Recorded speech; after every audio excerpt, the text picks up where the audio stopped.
Welcome to GDR news bulletin. ముందుగా headlines.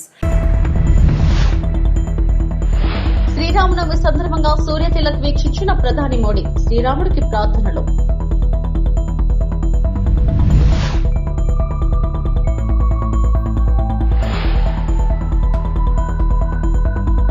భద్రాచలంలో సీతారాముల కళ్యాణ వైభవం, సీఎం రేవంత్ రెడ్డి పట్టు వస్త్రాల సమర్పణ.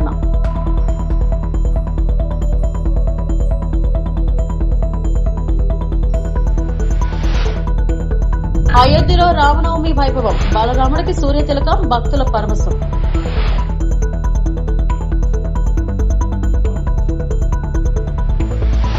శ్రీరామనవమి సందర్భంగా అయోధ్యలోని శ్రీ రామ జన్మభూమి మందిరంలో జరిగిన సూర్య తిలక్ కార్యక్రమాన్ని ప్రధాని నరేంద్ర మోడీ వీక్షించారు. ఈ సందర్భంగా భగవాన్ శ్రీరాముడికి ప్రత్యేక ప్రార్థనలు చేసిన ప్రధాని దేశ ప్రజల శ్రేయస్సు కోసం ఆకాంక్షించారు.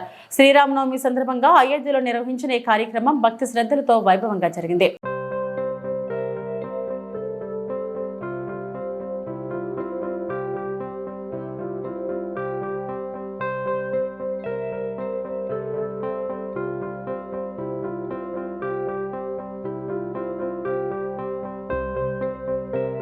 ఉత్తరప్రదేశ్లోని అయోధ్య ఆలయంలో శ్రీరామనవమి వేడుకలు అంబరాన్నంటాయి. శ్రీరాముడి విగ్రహ ప్రాణ ప్రతిష్ఠ జరిగిన తర్వాత వచ్చిన మూడో శ్రీరామనవమి ఇది. ఈ సందర్భంగా ఆలయంలో అద్భుత దృశ్యం ఆవిష్కృతమైంది. బాలరాముడి నుదుటిపై సూర్య తిలకం చూసి భక్తులు పరవశించిపోయారు. పండగ వేళ స్వామి దర్శనం కోసం దేశ విదేశాల నుంచి భక్తులు పోటెత్తారు.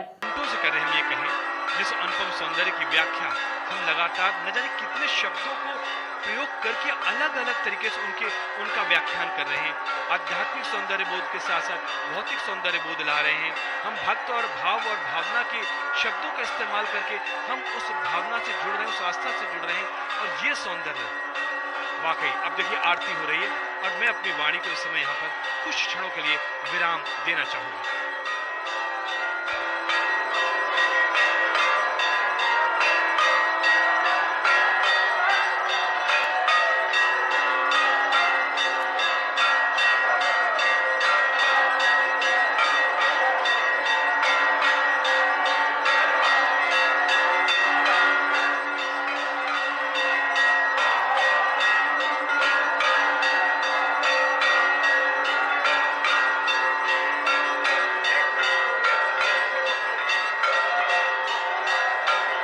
శ్రీరామనవమి సందర్భంగా భద్రాచలంలో శ్రీ సీతారాముల కళ్యాణోత్సవం కన్నుల పండుగగా సాగింది.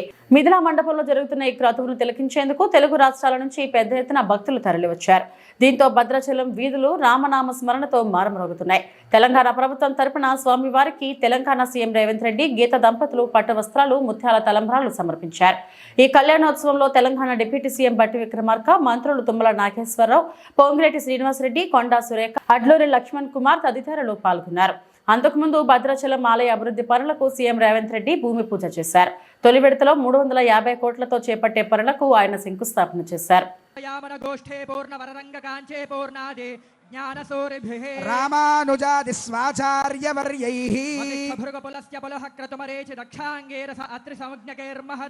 నవబ్రహ్మాదిభిస్తూయమానస్య సనందన సనత్కుమార సనత్సుజాత పరాశర పుండరేక వ్యాసాంబరేష బలిరుక్మాంగదార్జున విభీషణ హనుమద్గరుడ శేష వాల్మీక్యాది పరమ భాగవతే సంస్తూయమానస్య కటాక్షమాత్ర సంజనిత సహస్రాక్షాది విజయ విభవ విలాసాయాః లోకజనన్యాః కమలాలయాయాః కమల సలీల సంవాహిత మృదుచరణ కమలస్య శ్రీమన్నారాయణస్య అవ్యాహత దివ్యాజ్ఞయా ప్రవర్తమానస్య విష్ణు దివ్య నాభే కమల సంభూతస్య సకల జగత్సృష్టుః పరార్థద్వయ జీవినః చతుర్ముఖ బ్రహ్మణః ప్రథమ పరార్థానంతరే ద్వితీయ పరార్థే పంచాశతాధివర్షే ప్రథమ మాసే ప్రథమ పక్షే ప్రథమే హని ద్వితీయ యామే తృతీయ ముహూర్తే త్రయోదశ ఘటికాయాం ప్రథమ ప్రాణాయామ కాలే నామధేయేంద్ర సమయే పార్థివానంత కూర్మ శ్వేతవరాహ సావిత్రీ మను బ్రహ్మ ప్రళయాఖ్య సప్తకల్పానాం మధ్యే వేదవారాహ కల్పే స్వాయంభవ స్వారోజుష ఉత్తమ తామసరీవత చాక్షుష వైవస్వత సూర్యాగ్ని ధర్మ బ్రహ్మ రుద్రకాచ్య భౌచ్య చతుర్దశ మన్వంతరాణామంతరే స్వతీతేషు సప్తమే వైవస్వత सप्तशतपदमन्वन्तरे तत्रैकसप्तति महायुगानां सप्तविंशति गते अष्टाविंशतितम महायुगे कृतत्रेतद्वापरयुगेषु गतेषु द्वात्रिंशत्सहस्रान्वितचतुर्लक्षसङ्ख्याब्दे वर्तमाने కలియుగే प्रथमपादे ఎమిగ్నూరు పట్టణంలో దారుణ ఘటన చోటు చేసుకుంది. అక్రమ సంబంధం కారణంగా భార్య తన ప్రియుడితో కలిసి భర్తను కిరాతకంగా హత్య చేసిన ఘటన కలకలం రేపింది.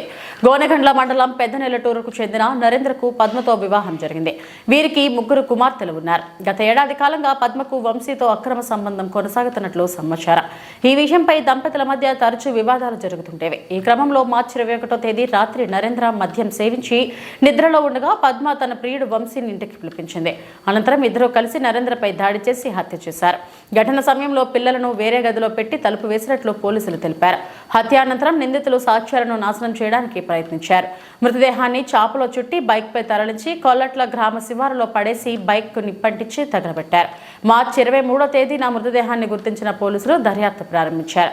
ప్రత్యేక బృందాల విచారణలో మృతుడు నరేంద్రగా గుర్తించారు. అనంతరం నిందితులు పద్మ, వంశీలు వీఆర్ఓ ఎదుట లొంగిపోయారు. పోలీసులు హత్యకు ఉపయోగించిన ఆయుధాలు, మోటార్ సైకిల్, సెల్ ఫోన్లను స్వాధీనం చేసుకుని కేసు నమోదు చేసి దర్యాప్తు కొనసాగిస్తున్నారు. నమస్కారం అండి. మనకి మార్చి నెల 23వ తారీఖు 2026 సంవత్సరంలో కలుగట్ల గ్రామ వీఆర్ఓ గారైన సుబ్బలక్ష్మి గారు ఇచ్చిన కంప్లైంట్ మేరకు కలుగొట్ల గ్రామ పంచాయతీ శివారులో ఉన్న మహాలక్ష్మి జిన్నింగ్ మిల్స్ ఆపోజిట్లో ఉన్న మన అక్కడ పోరంబోకు సర్వే నెంబర్ 279 నాగలాపురం వంక పోరంబోకు సర్వే నెంబర్ 279 పొలంలో బోయి ఈరన్న గారు సాగు చేస్తున్న మొక్కజొన్న పంటకి తూర్పు దిశలో ఒక మగ వ్యక్తిని చంపి కాల్చినట్టు ఉందని ఆవిడ ఇచ్చిన కంప్లైంట్ మేరకు ఎమ్మిగ్నూరు రూరల్ పోలీస్ స్టేషన్లో క్రైమ్ నెంబర్ 35/2026కు ఒక కేసు రిజిస్టర్ అయింది. ఆ కేసు మన గౌరవనీయులైన కర్నూలు జిల్లా ఎస్పీ గారు విక్రాంత్ పాటిల్ గారి ఆదేశాల మేరకు నా ఆధ్వర్యంలో జరిగిన ఇన్వెస్టిగేషన్లో భాగంగా ఆ మగ వ్యక్తి మనకి ఫస్ట్ ఎవరో కూడా గుర్తు తెలియదు. సో ఆ ఫొటోస్ని మనం తీసి అన్ని వాట్సాప్ ఛానల్స్లో, సోషల్ మీడియాలో, ప్రింట్ మీడియాలో, ఎలక్ట్రానిక్ మీడియాలో సర్క్యులేట్ చేయడం వలన కొంతమంది ఆయన్ని గుర్తుపట్టి అతను గోనెగండ్ల మండలంలోని పెద్దనెల్లటూరు గ్రామ నివాసి అయిన పులి నరేంద్ర అలియాస్ ఏసేపుగా గుర్తించి మనకు సమాచారం అందించడం అయినది.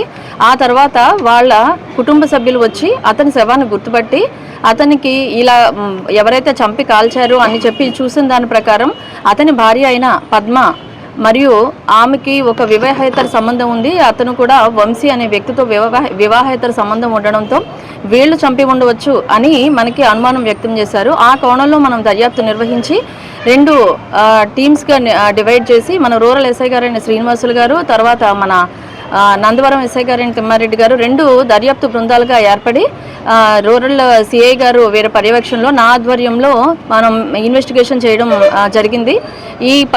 దానిలో మనకి తెలిసిన విషయాలు ఏమిటంటే ఈ పద్మ అనే ఎవరైతే ఈ నరేంద్ర ఉన్నారో వాళ్ళ వైఫ్ అయిన పద్మకి వంశీ, ఆ పెద్దనెల్లటూరు గ్రామస్తుడైన వంశీ ఇద్దరికి కూడా 1 సంవత్సరం నుంచి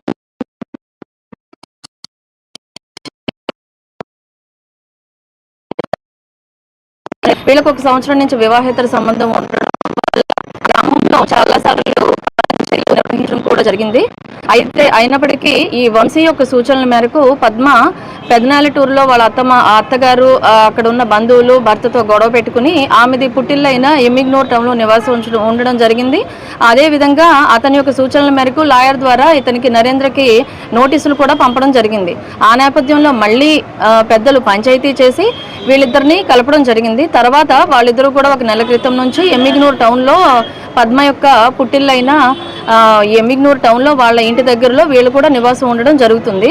ఈ నేపథ్యంలో వాళ్ళు మనకి ఈ రోజు అంటే మార్చి 26వ తారీఖు 2026 సంవత్సరంలో ఎమ్మిగ్నూరు 8వ వార్డు విఆర్ఓ గారైన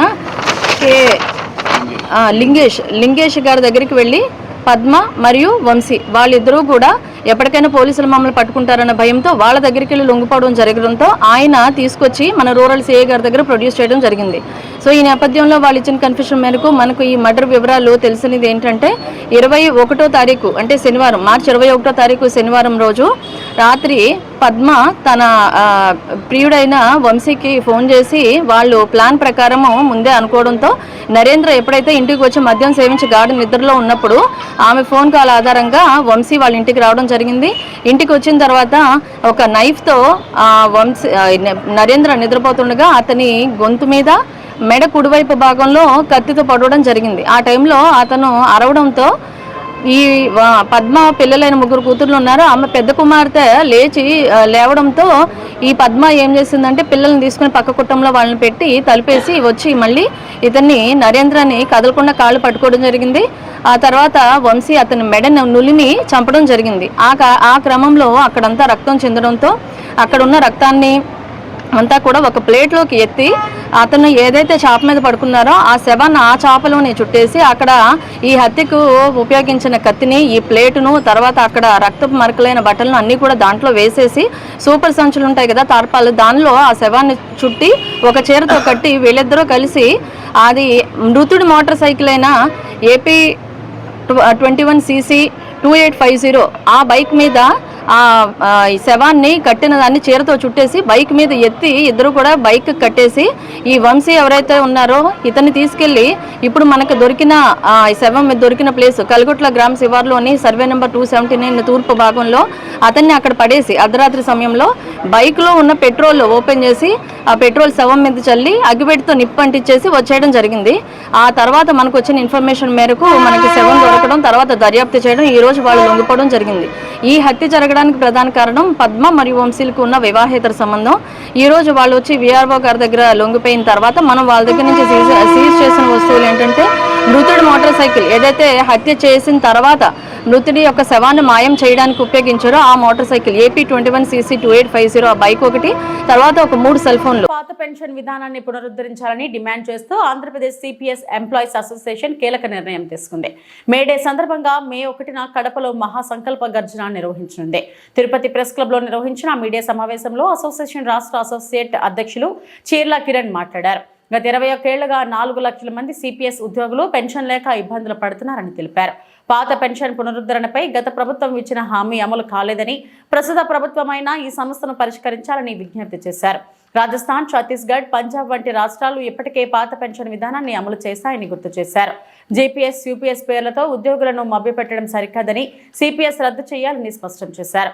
పెన్షన్ ఉద్యోగులకు జీవన భద్రత, CPS రద్దు చేసి పాత పెన్షన్ అమలు చేయాలి. ఉద్యోగుల సమస్యలు వెంటనే పరిష్కరించాలి. అక్రమ కేసులు ఎత్తివేయాలని, IRDA బకాయిలు విడుదల చేయాలని, PRC అమలు చేయాలని డిమాండ్ చేశారు. ఈ డిమాండ్ల సాధన కోసం మే 1న కడపలో భారీ స్థాయిలో మహాసంకల్ప గర్జన నిర్వహించినట్లు తెలిపారు. ఉద్యోగులందరూ పెద్ద ఎత్తున పాల్గొనాలని పిలుపునిచ్చారు.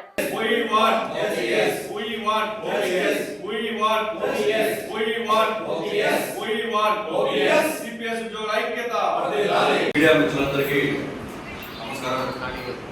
ఈరోజు మీడియా సమావేశాన్ని నిర్వహించగల కారణము కడపలో మేడేని పురస్కరించుకొని మే 1వ తారీఖున మహాసంకల్ప గర్జన ఈ CPS రద్దు పైన ఒక కార్యక్రమాన్ని నిర్వహిస్తున్నాము. అందులో భాగంగా ఈరోజు ఈ మీడియా సమావేశం ద్వారా ఉద్యోగస్తులందరినీ కూడా ఈ యొక్క సంకల్ప గర్జనకి పిలుపునివ్వడానికి ఈరోజు మీడియా సమావేశం నిర్వహిస్తున్నాం. గత 21 సంవత్సరాలుగా రాష్ట్ర ప్రభుత్వ ఉద్యోగస్తులు ఎవరైతే 2004 తర్వాత రాష్ట్ర ప్రభుత్వంలో చేరినటువంటి ఉద్యోగులు ఉన్నారో వాళ్ళందరూ కూడా CPS పద్ధతిలోకి వస్తారన్న విషయము మీ అందరికీ తెలిసిందే. దాని తర్వాత అనేక ప్రభుత్వాలు వచ్చినప్పటికీ మేము చేస్తున్నటువంటి పోరాటాలు వాళ్ళ దృష్టికి తీసుకోవడం జరిగింది. రాజ్యాంగంలోనే డాక్టర్ BR అంబేద్కర్ గారు చెప్పారు, పెన్షన్ భిక్ష కాదు, పెన్షన్ ఉద్యోగుల హక్కు అని చెప్పి మన రాజ్యాంగంలోనే ఉంది. సుప్రీంకోర్టు కూడా క్లారిటీ కూడా ఇచ్చింది, ఉద్యోగస్తులకి పెన్షన్ ఒక హక్కు అని చెప్పి. అనేక సార్లు మేము రాష్ట్ర ప్రభుత్వంతో పోరాటం చేయడం జరిగింది గత కొన్ని సంవత్సరాలుగా. భద్రత లేని ఈ ఉద్యోగం చాలా భారంగా ఉంది. ఏదైతే పాత పెన్షన్ ఉందో ఆ విధానాన్ని పునఃప్రవేశపెట్టండి, ఈ CPS మహమ్మారిని రద్దు చేయండి అని చెప్పి మేము రోడ్లు కూడా ఎక్కడం జరిగింది. అందులో భాగంగా ఎన్నో నిరసన కార్యక్రమాలు చేశాం, ధర్నాలు చేశాం, రాస్తారోకలు చేశాం. తద్వారా మా పైన అనేకమైన కేసులు బనాయించడం జరిగింది, గృహ నిర్బంధన జరిగింది. Service pension, retirement card. అప్పుడు 2018లో మేము ఈ AP CPS ఎంప్లాయీ అసోసియేషన్ ద్వారా చేసినటువంటి పోరాటం ఫలితంగా చంద్రబాబు నాయుడు గారు దిగొచ్చి ఆ రోజు చనిపోయిన వాళ్ళకన్నా ఓరటం ఇవ్వాలని చెప్పి మన ఇండియాలోనే మొట్టమొదటిసారిగా ఒక 2 జీవోలు కూడా రద్దు చేసిన విషయాన్ని మీకు గుర్తు చేస్తున్నాను. మరి ఉద్యోగులందరూ కూడా ధన్యవాదాలు. ముఖ్యంగా ఈ సిపిఎస్ మీద తీసుకున్న స్టాండ్ అనేది ఆల్ ఎంప్లాయీస్ యొక్క స్టాండ్ మీద ఉన్నారు. అంతేకాకుండా ఈ ఆంధ్రప్రదేశ్లో గుర్తింపు పొందిన ఆల్ అసోసియేషన్ లీడర్స్ కూడా సిపిఎస్ గారికి మద్దతు తెలుపుతున్నారు. అదే కూడా ఆల్ గవర్నమెంట్ సెక్టార్లో కూడా ఉన్న అసోసియేషన్ లీడర్స్ కూడా దీని మీద మేము ఒక స్టాండ్ అవుతామని కూడా చెప్పారు. మా దృష్టి కూడా వచ్చింది. అదే కాకుండా ఈ కుటుంబ ప్రభుత్వం ఇచ్చిన హామీ ఏమంటే మన సీఎం గారైనా ఉప ముఖ్యమంత్రి పవన్ గారైనా మేము వచ్చిన 100 రోజుల్లో దీన్ని న్యాయం చేస్తాము, తప్పనిసరి పోటీ చేస్తామని చెప్పి వాళ్ళు మళ్ళీ ఉద్దేశం చెప్పుకున్నారు.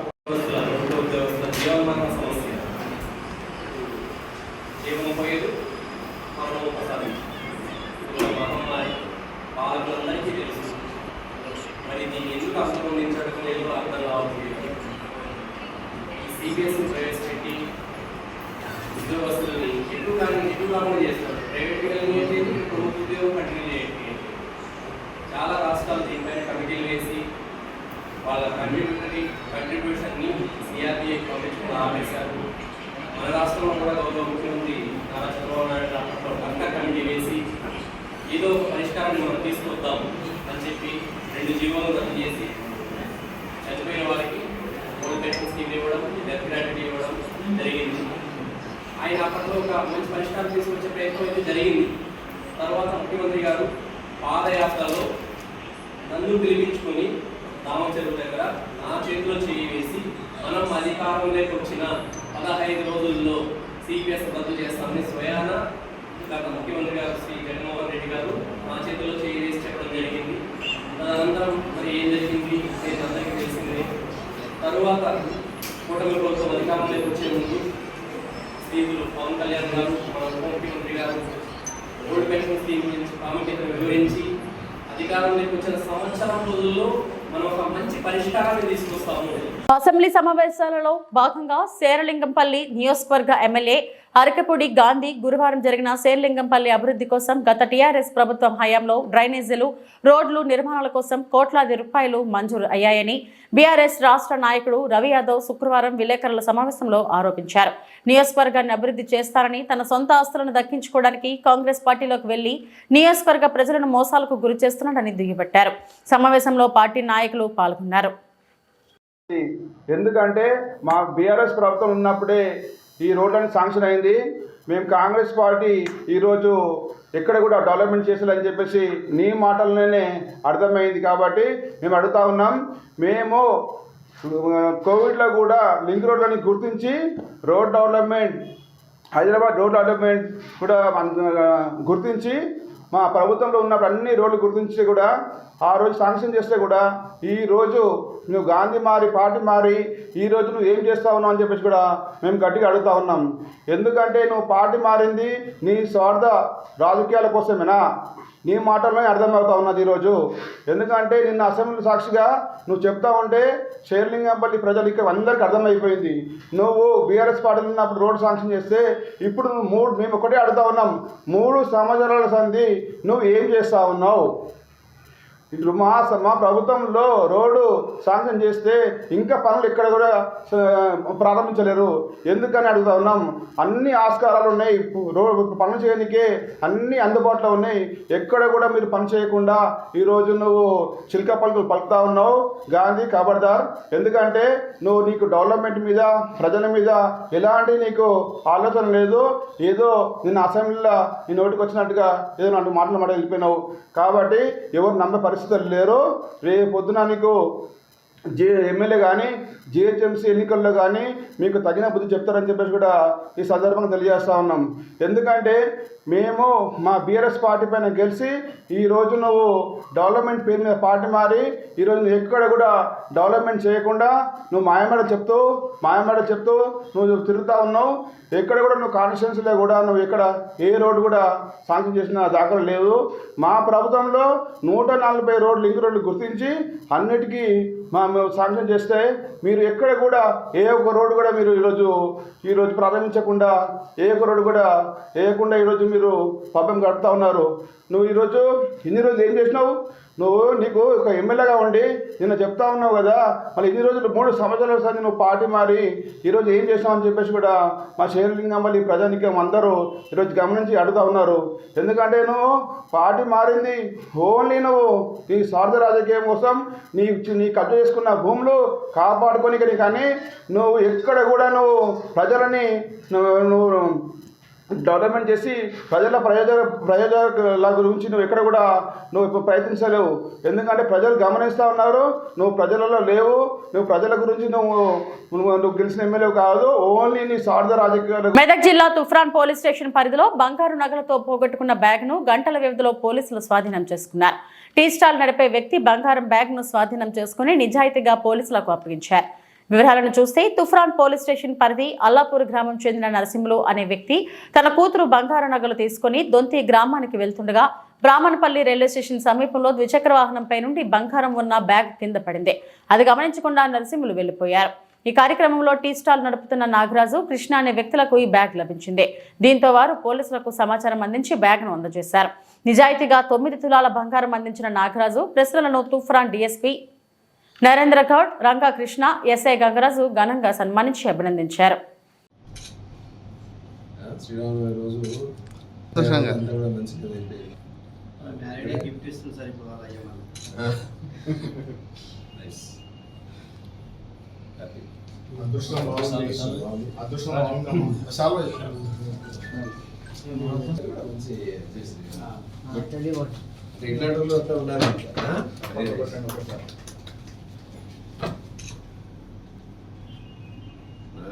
ఈరోజు తుఫ్రాన్ పోలీస్ స్టేషన్ పరిధిలోని అల్లాపూర్ గ్రామానికి చెందిన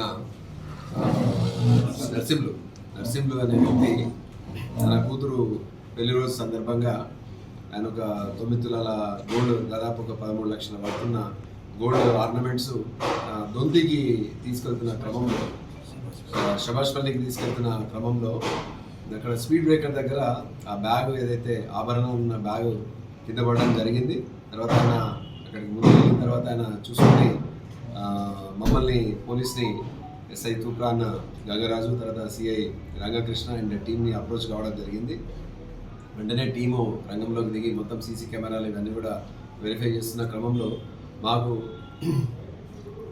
ఇక్కడే మన అదే రూట్లో ఒక నాగరాజు అని చెప్పేసి ఒక టీ స్టాల్ నడుపుకుంటున్న నాగరాజు ఆ స్పీడ్ బ్రేకర్ దగ్గర పడున్న ఈ బ్యాగ్ను గమనించేసి ఆయన దాచిపెట్టడం జరిగింది. అదే విషయాన్ని కృష్ణకు షేర్ చేసుకున్నాడు.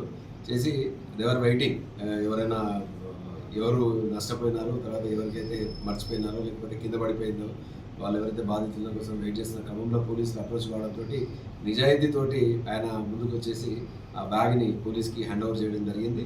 ఇప్పటిదాకా మీరు చూసినారు, ఆ బ్యాగ్లో మొత్తం ఆర్నమెంట్స్ ఏవైతే 2 నగలు ఏవైతే ఉన్నాయో అవి మొత్తము 9 తులాల వర్త్ వచ్చేసి 13 లక్షలు దాకా వర్తుంది. సో ఇది నేను వీళ్ళని మనస్ఫూర్తిగా ఇద్దరిని కూడా నాగరాజు, కృష్ణల్ని అప్రిషియేట్ చేస్తున్నాను. సమాజంలో ఇలాంటి మంచి వ్యక్తులు, ఒక సమాజంలో ఒక బాధ్యత కలిగిన పౌరులు, ఆ బాధ్యతను వీళ్ళు నిరూపించుకున్నారు. ఇవాళ ఏంటంటే బంగారం రేట్లు పెరిగిపోయిన ఈ క్రమంలో ప్రతి తులం అనేది ఎంత విలువ కలిగింది. సరే, ఇవాళ వాళ్ళ పెళ్లి రోజు శ్రీరామనవమి, ఈ 2 సందర్భంగా ఏంటంటే వాళ్ళని అభినందిస్తూ వాళ్ళకి శుభాకాంక్షలు చెప్తూ మిగతా వాళ్ళందరూ కూడా వీళ్ళిద్దరిని కూడా ఆదర్శంగా తీసుకోవాలి, మంచి పనులు చేయడంలో, పోలీస్కి సహకారం చేయడంలో ముందుకు అందరూ కూడా రావాలని చెప్పేసి అందరినీ కూడా మనస్ఫూర్తిగా అందరినీ అభినందిస్తూ కోరుకుంటున్నాము. అదేవిధంగా ఎవరైనా కూడా ఈ బంగారు నగలు ఎప్పుడైతే విలువైనవి ఉన్నాయి, సో ఇలాంటివన్నీ క్యారీ చేసేటప్పుడు తగు జాగ్రత్తలు తీసుకోవాలి. హేస్టీగా ఏంటంటే మామూలుగా కూడా మీరు ఇష్టమైనట్లు మీరు తీసుకొని పోదు. అదేవిధంగా మీ ఇంట్లో ఉన్న బంగారాన్ని కూడా మీరు జనరల్గా దాన్ని ఆభరణాలు వేసి టీ పాయింట్ ఉంది, కేఎన్ఆర్ టీ పాయింట్ చిన్నగా చాయ్ బండి పెట్టుకుని అక్కడ అన్న టీ దానికి ఇస్తున్నాడు. రాగానే అక్కడ చూసామంటారు బ్యాగ్ పడి ఉన్నది. అంటే ఇక్కడ బ్యాగ్ పడ్డది నాగరాదు అంటే అది తీసుకురా అన్న ఏందో చూద్దాం, మరి అది ఎవరు ఏందో ఎవరైనా వస్తే ఇద్దామని అంటారు. తెచ్చేసరికి ఓపెన్ చేసే వరకు గోల్డ్ ఉంది సార్ అక్కడ. అరే ఈ గోల్డ్ ఉన్నది కదా, ఈరోజు శ్రీరామనవమి కదా, ఎవరన్నా రిటర్న్ తీసుకోతురేమో అని చెప్పి అక్కడనే పెట్టుకున్నాం. ఇక్కడ పెడితే ఆలీలు వస్తారని చెప్పి ఇక పక్క కార్లో పెట్టుకున్నాం. అన్న అక్కడ ఇక్కడ వచ్చేసరికి మళ్ళీ రాగానే ఏం చేద్దామని ఎవరన్నా వస్తుండొచ్చు అన్న అన్నట్లు ఆయనతో అప్పుడే పోలీసులు సంప్రదిస్తారు. అక్కడ చూసేవారు సార్ ఎస్ఐ వచ్చిండు. సార్ అంటే ఇక్కడ ఏమైనా దొరికిందారా బాబు అంటే లేదు సార్ మన దగ్గర ఉందని ఏ బాబు అని తీసుకొచ్చి సార్ హ్యాండ్ ఓవర్ చేసాం సార్. ఇవి ఇప్పటివరకు నా బుల్టన్ అప్డేట్స్. నమస్తే.